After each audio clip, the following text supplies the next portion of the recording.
आप 1 घंटा भी दूध उबालने के लिए खड़े हो जाए, मजाल है दूध उबलने का नाम ले, मगर जैसे ही सिर्फ और सिर्फ 2 सेकंड के लिए किचन से बाहर जाएं, दूध की नदियां बह जाती हैं और इज्जत की सलामी अलग। मैं अम्मी चोट लग गई, क्या लगाऊं? अम्मी स्टेटस लगा, स्टेटस। निगाहें आज भी उस शख्स को ढूंढ रही हैं जिसने कहा था दही खाया करो, रोजे में प्यास नहीं लगती।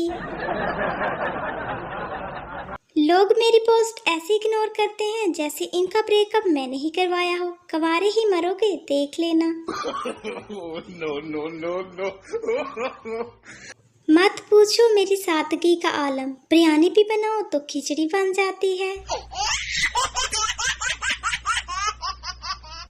टैलेंट की तो बात ही मत करो, मैं घड़ी देखकर टाइम बता सकती हूँ।